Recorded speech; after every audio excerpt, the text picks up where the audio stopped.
Good morning students. आज का हमारा विषय है ओशियनिक वाटर टेम्परेचर कि महासागरीय जल का तापमान। महासागरीय जल के तापमान में किस तरह से परिवर्तन आता है। तो सबसे पहले बात करते हैं हम महासागरीय जल के तापमान की।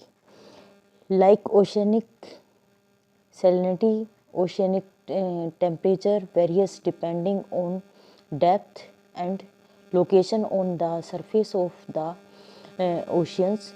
The range of oceanic temperature is affected by the amount of solar energy and area received and by the movement of water in the oceanic।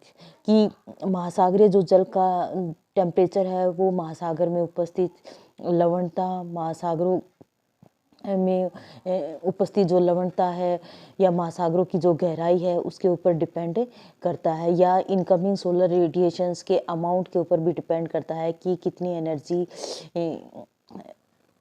उसके द्वारा क्या है प्राप्त की जाती है।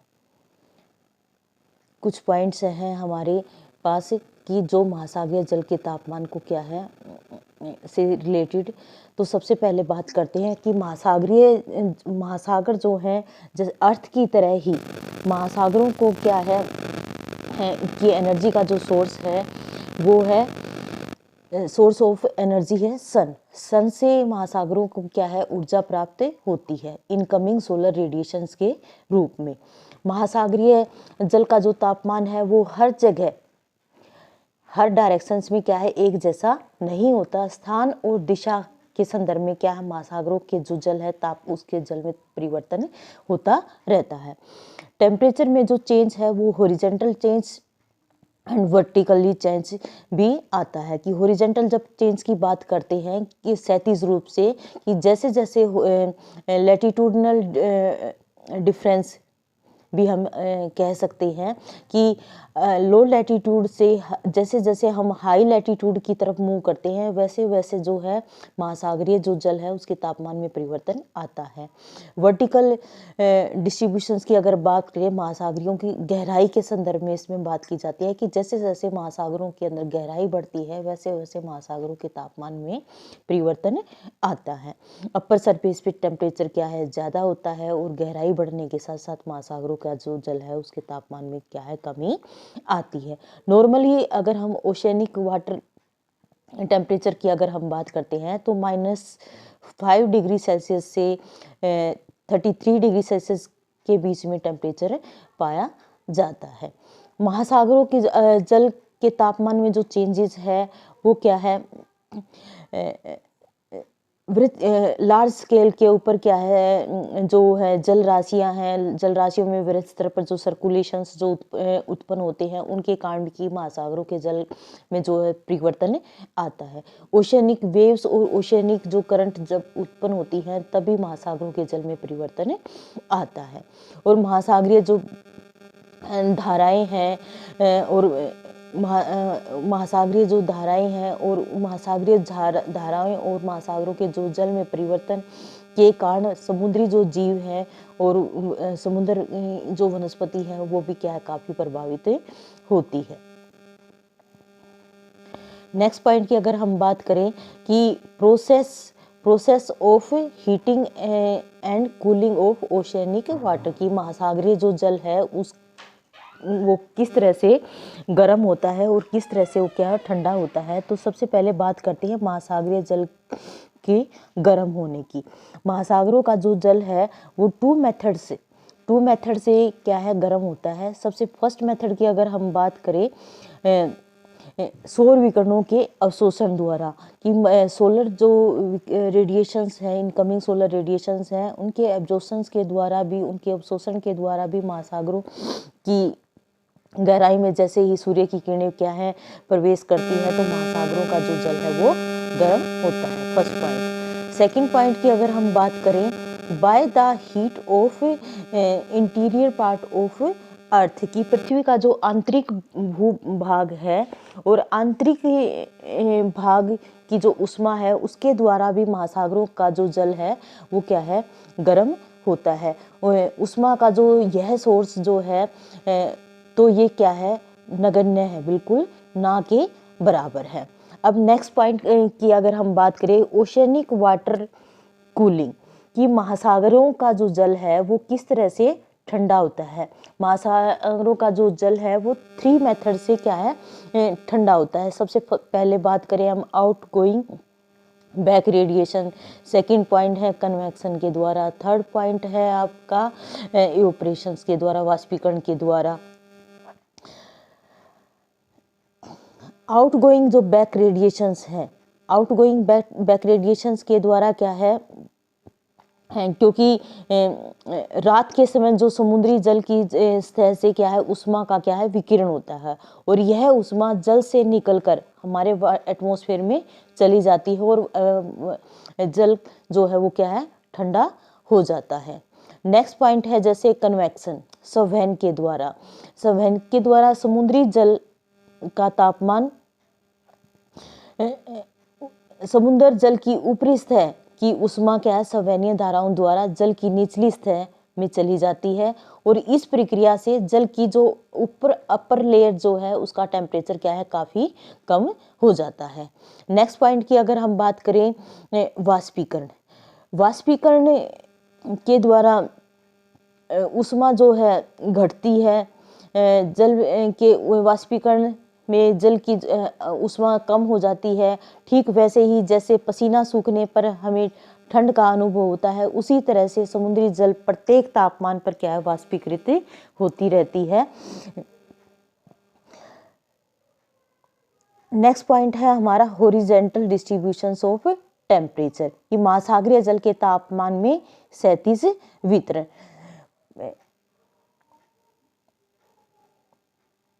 महासागरीय जल के 37 वितरण की में किस तरह से परिवर्तन आता है हम लैटिट्यूडनल डिफरेंस के संदर्भ में समझ सकते हैं। यहाँ हमारे सामने क्या है कि मैप्स हैं और हम इस मैप्स के थ्रू भी क्या है इसको समझ सकते हैं।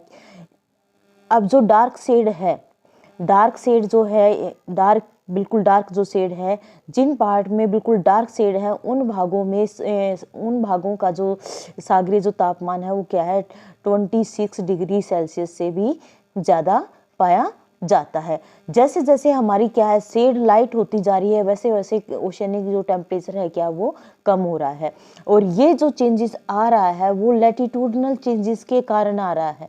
जैसे क्योंकि लो लैटिट्यूड से जैसे जैसे हम हाई लैटिट्यूड की तरफ मूव कर रहे हैं वैसे वैसे महासागरीय जो जल है उसके तापमान में परिवर्तन आ रहा है। इसको हम एक एग्जांपल की तरफ इसके कुछ पॉइंट्स हैं। सबसे पहले पॉइंट्स की अगर हम बात करें कि at equator average temperature of surface water is about 27 degree Celsius, कि हमारा जो औसत इक्वेटर का जो औसत सरफेस टेम्परेचर है वो क्या है 27 डिग्री सेल्सियस के आसपास है। जैसे जैसे surface temperature decrease by 0.5 degree Celsius पर लैटिट्यूड, कि हर एक लैटिट्यूड पे इक्वेटर से हम जैसे जैसे मूव कर रहे हैं हमारे लैटिट्यूड बढ़ रहे हैं वैसे वैसे क्या है पर लैटिट्यूड पे 0.5 डिग्री सेल्सियस टेम्परेचर क्या है कम हो रहा है। और अगर हम 0 डिग्री लैटिट्यूड की बात करें तो 0 डिग्री लैटिट्यूड पर नियर पोल के आसपास क्या है टेम्परेचर क्या है ओशियनिक जो टेम्परेचर है वो 0 डिग्री सेल्सियस के आसपास से पाया जाता है। और 20 डिग्री लैटिट्यूड की अगर हम बात करें 20 डिग्री लैटिट्यूड के आसपास टेम्परेचर जो है 22 डिग्री सेल्सियस, 40 डिग्री लैटिट्यूड के आसपास क्या है 14 डिग्री सेल्सियस टेम्परेचर पाया जाता है। कुछ और पॉइंट हैं हमारे सामने कि जिसके थ्रू भी हम समझ सकते हैं कि हॉरिजॉन्टल जो डिस्ट्रीब्यूशंस है महासागरीय जल का उसमें क्या है किस तरह से परिवर्तन आता है। इक्वेटर पर टेम्परेचर 27 डिग्री सेल्सियस जो सबसे ज़्यादा है।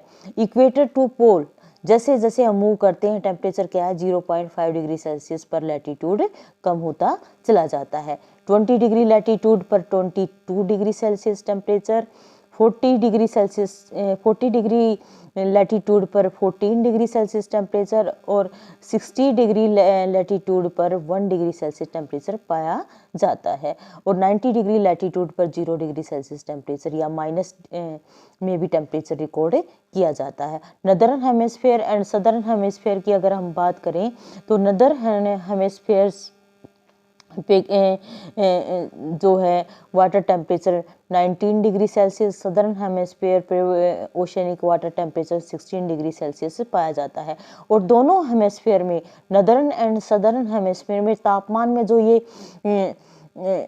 जो डिफरेंस है, नदर्न हेमिस्फीयर में 19 डिग्री सेल्सियस, सदर्न हेमिस्फीयर में 16 डिग्री सेल्सियस, ये जो डिफरेंस है वो लैंड एंड वाटर का जो डिस्ट्रीब्यूशंस है उसमें जो असमानता है उसके कारण क्या है पाया जाता है, क्योंकि नदर्न जो पार्ट है वो क्या है, लैंड पार्ट ज़्यादा है, उसके अंदर लैंड कवर्ड एरिया ज़्यादा है। सदर्न हेमिस्फीयर में क्या है, जलीय जो पार्ट है वो क्या है, ज़्यादा पाया जाता है। महासागरों पर अगर हम समताप रेखाएं जो हैं वो प्रचलित पवनें और समुद्री जो धाराएं हैं उनके प्रभाव से क्या है, उत्तर और दक्षिण की तरफ क्या है, मुड़ जाती है। पोलर के निकट महासागरीय जल का जो टेम्परेचर है वो हिमांक बिंदु से -1.9 डिग्री सेल्सियस तक भी नीचे चला जाता है। अगर एक और एग्जांपल देखें कि उच्च तापमान जो है वो भूमध्य रेखा पर नहीं रिकॉर्ड किया जाता, ये पॉइंट है कि क्योंकि सबसे ज़्यादा जो टेम्परेचर है वो क्या है, इक्वेटर पर रिकॉर्ड नहीं किया जाता। क्यों? क्योंकि इक्वेटर के ऊपर क्या है, इक्वेटर से कुछ नॉर्थ की तरफ क्या है, सबसे ज़्यादा टेम्परेचर क्या है, रिकॉर्ड किया जाता है। और स्थल और वायुमंडल के तापमान को प्रभावित करने वाले जो कारक हैं हैं तो उनसे ये जो जटिल जो कॉम्प्लेक्स है वो क्या आसानी से नहीं हम इसको समझ सकते। अब नेक्स्ट पॉइंट की अगर हम बात करें, factor controlling oceanic water temperature कि हमारा महासागरीय जो जल है उसके तापमान को नियंत्रित करने वाले कारक कौन कौन से हैं। सबसे फर्स्ट जो फैक्टर है वो है लैटीट्यूड, सेकंड है प्रिवेलिंग विंड, थर्ड है ओशियनिक करंट, फोर्थ है हमारा effect of adjust land mass, salinity, iceberg. अब सबसे पहले बात करते हैं हम लैटीट्यूड, क्योंकि लैटीट्यूड जैसे जैसे हमने पहले भी बात की थी कि लैटीट्यूड में जैसे जैसे चेंज आता है, लो लैटीट्यूड से हम हाई लैटीट्यूड की तरफ, लो लैटीट्यूड से हम हाई लैटीट्यूड की तरफ, लो लैटीट्यूड से हाई लैटीट्यूड की तरफ मूव करते हैं, वैसे वैसे जो टेम्परेचर है उसमें क्या है, काफ़ी कमी आती है। इक्वेटर के आसपास के जो एरियाज़ हैं वहाँ पे टेम्परेचर ज़्यादा है, और इक्वेटर से polar area, north pole and south pole की तरफ मूव करते हैं, टेम्परेचर में क्या है, कमी आती जाती है। नेक्स्ट है हमारा प्रिवेलिंग विंड। प्रचलित जो पवनें हैं वो भी क्या है, महासागरीय जल के तापमान को क्या है, काफ़ी इफेक्ट करती हैं।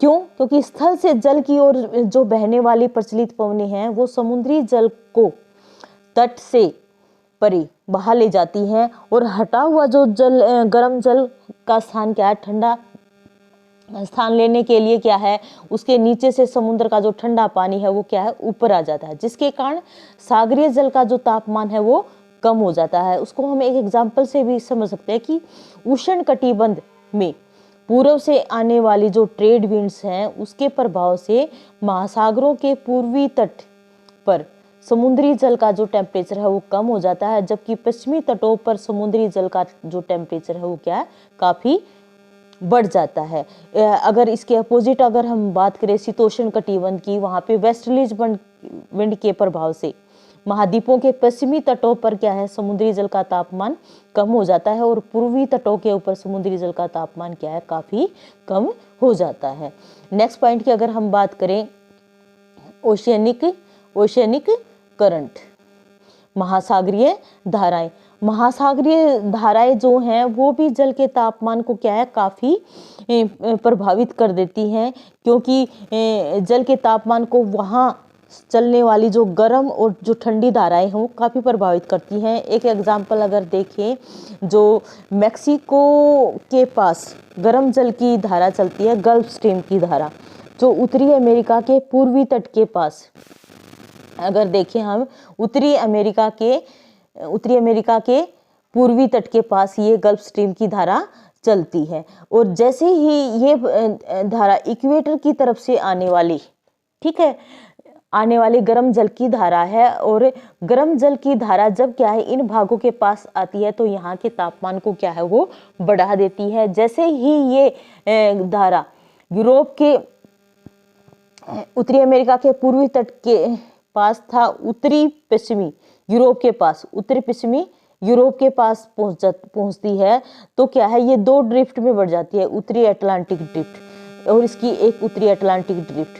जब ये नॉर्वे के पास पहुंचती है 60 डिग्री उत्तरी अक्षांश पर, तो समुद्री जल, वैसे तो क्या है ये यहाँ पे क्या है आपका कोल्ड रीजन में है ये एरिया नॉर्वे के आसपास, तो यहाँ पे क्या ठंड होने के कारण यहाँ पे पानी जमा हुआ होना चाहिए। बट क्या है ये क्या है जब यहाँ इन एरियाज में पहुँचती है तो यहाँ के टेम्परेचर को क्या है ये बढ़ा देती है, और यहाँ के टेम्परेचर को बढ़ाकर वहाँ के मौसम को क्या है सुहावना कर देती है।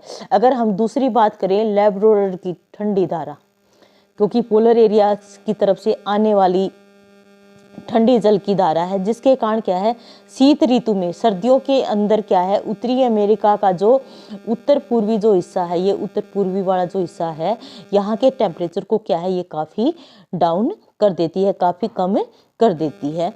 अब नेक्स्ट पॉइंट की अगर हम बात करें,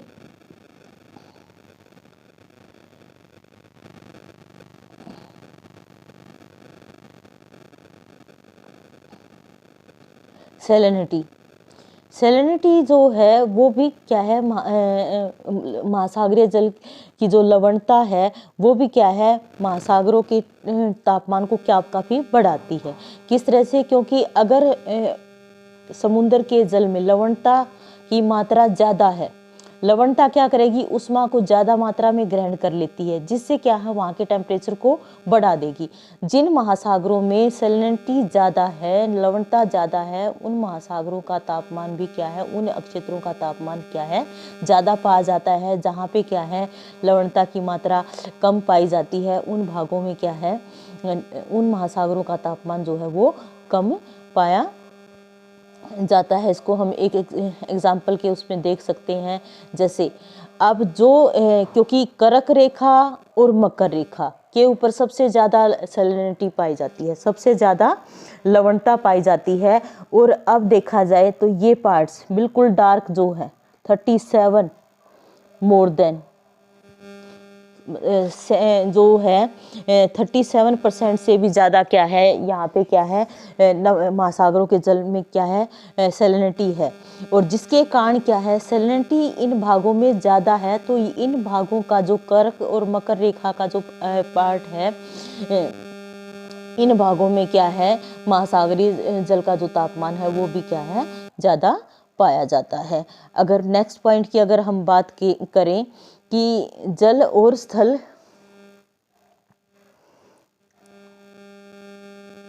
नेक्स्ट पॉइंट है हमारा effect of adjacent land mass की। Effect of adjacent land mass की अगर हम बात करते हैं कि खुले महासागरों का जो तापमान है, जो महासागर क्या है बिल्कुल खुले हैं, खुले हैं, वहाँ पे क्या है तापमान में बहुत ज़्यादा रूप से परिवर्तन नहीं आता।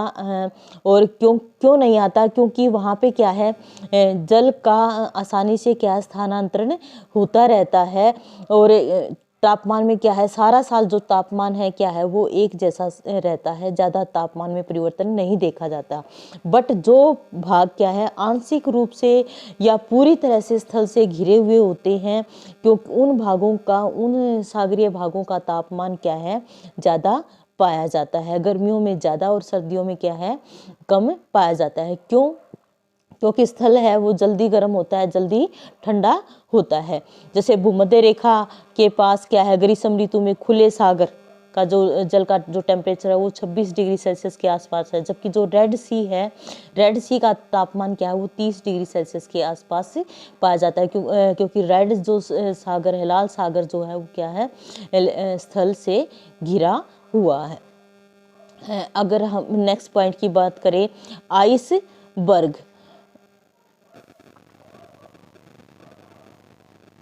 आइसबर्ग आइस फ्लोज, क्योंकि ध्रुवीय जो क्षेत्र है, ध्रुवीय क्षेत्रों से टूटकर आने वाली जो बहुत अधिक जो आइस फ्लोज हैं या आइसबर्ग हैं, जिन भी महासागरों में मिलते हैं, वहाँ उन महासागरों के तापमान को क्या है वो काफ़ी कम कर देते हैं। अगर हम उत्तरी ध्रुव के पास ग्रीनलैंड से जब टूटकर आने वाले जो हिमखंड है या शैलखंड है, वो क्या है पर्याप्त दूरी तक जैसे ही अंध महासागर के जल के तापमान को क्या है काफ़ी कम कर देते हैं। अगर हम दक्षिणी ध्रुव के पास की बात करें, दक्षिण ध्रुव के पास जैसे अंटार्कटिका है, अंटार्कटिका से टूटकर आने वाले जो हिमखंड हैं, वो दक्षिणी महासागर के जल के तापमान को क्या है काफ़ी कम कर देते हैं।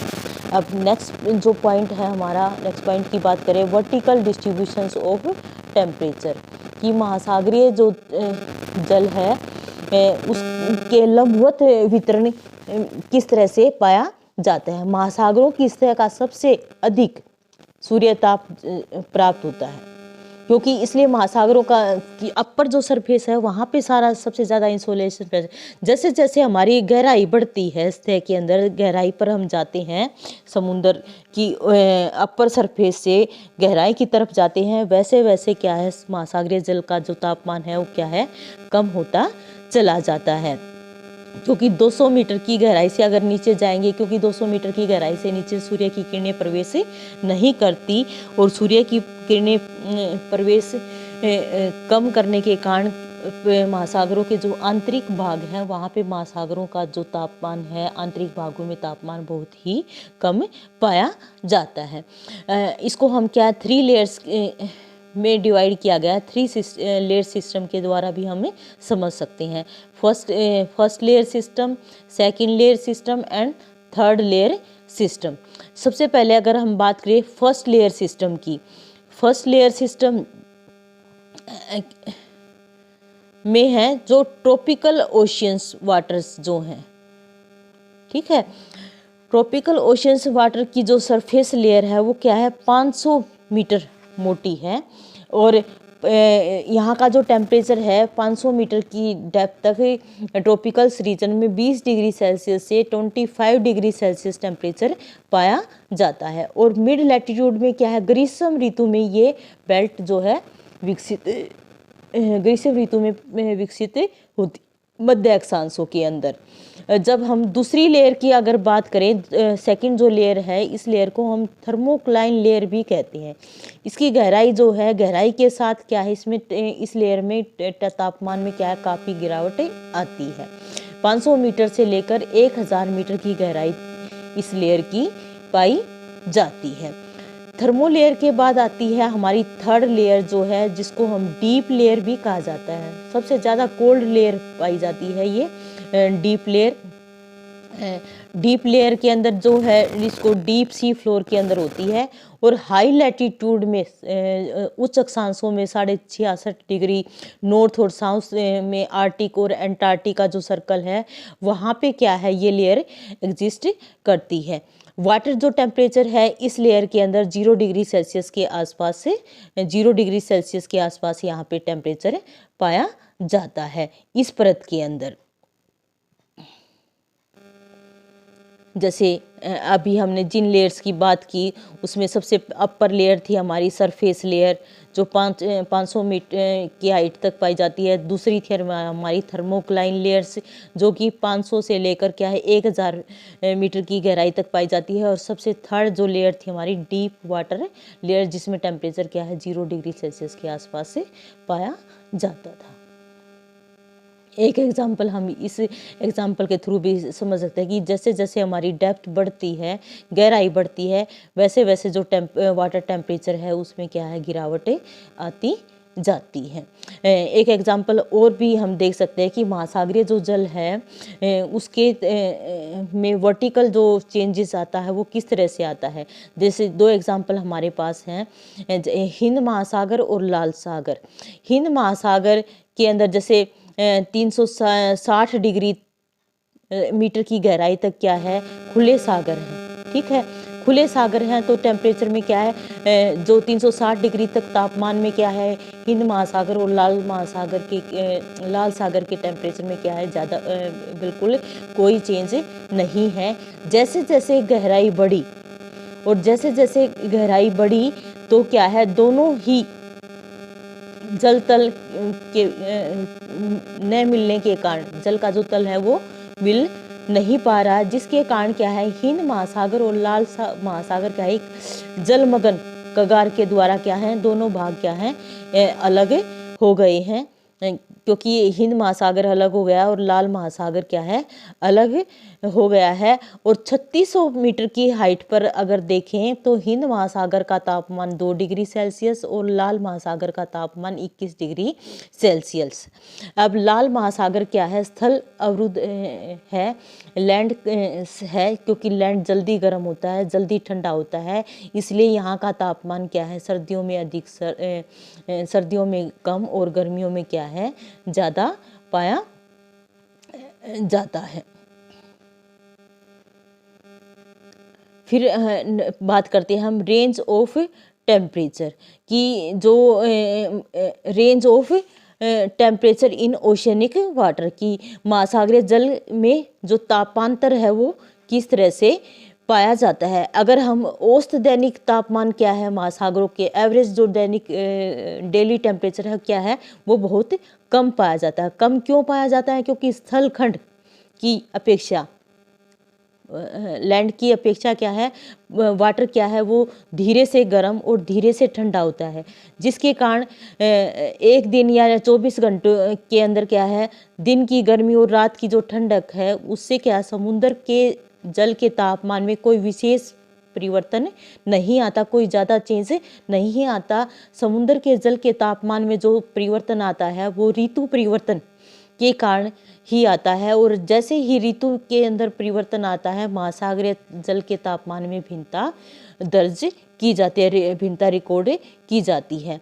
अगर हम उच्च वार्षिक जो तापमान है महासागरों का सबसे ज़्यादा, तो वो अगस्त के महीने में, और सबसे कम वार्षिक जो तापमान है वो फरवरी के महीने में रिकॉर्ड किया जाता है।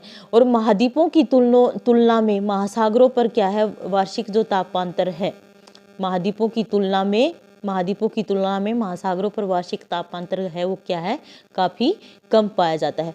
भूमध्य रेखा से जैसे जैसे ध्रुवों प्रदेशों में वार्षिक जो तापांतर है, पोलर एरियाज में क्या है, इक्वेटर के पास वार्षिक जो तापांतर है वो ज़्यादा पाया जाता है, और पोलर एरियाज के पास क्या है, कम पाया जाता है, ये कम होता है, जो कि जो कि 5.5 डिग्री सेल्सियस के आसपास से मिलता है। और शीतोष्ण कटिबंध में सूर्य के जो आभासी या वार्षिक जो संचरण है या पवन पेटियों में उत्तर या दक्षिण की ओर जो खिसकाव होता है, उसके कारण महासागरीय जल का जो मौसम है या वार्षिक जो तापमांतर है वो क्या है, काफ़ी पाया जाता है।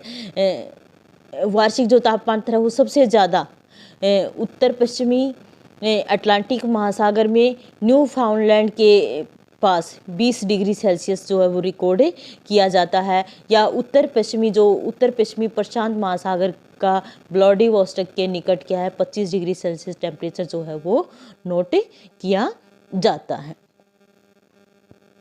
एक एग्जाम्पल हमारे सामने है जिसकी सहायता से भी हम समझ सकते हैं कि अक्षांश रेखाओं पर महासागरीय जल का जो औसत जो तापमान है वो किस तरह से परिवर्तित होता है। अगर हम देखें कि उत्तरी गोलार्ध और दक्षिणी गोलार्ध के संदर्भ में समझे तो हमारे तीनों महासागरों में कैसे के तापमान में कैसे परिवर्तन आता है। 0 डिग्री से 0 डिग्री से 10 डिग्री लैटीट्यूड पर अटलांटिक महासागर, हिंद महासागर और प्रशांत महासागर के टेम्परेचर में सबसे ज़्यादा जो टेम्परेचर है वो क्या है, हिंद महासागर का टेम्परेचर पाया जाता है। जैसे जैसे हमारे लैटीट्यूड बढ़ रहे हैं, लैटीट्यूड क्या हमारे बढ़ रहे हैं, वैसे वैसे जो हैं वैसे वैसे जो महासागरों का जो तापमान है वो भी क्या है, कम हो रहा है। अटलांटिक महासागर का तापमान क्या है, वो ज़्यादा पाया जाता है हिंद महासागर और प्रशांत महासागर के कंपैरिजन में।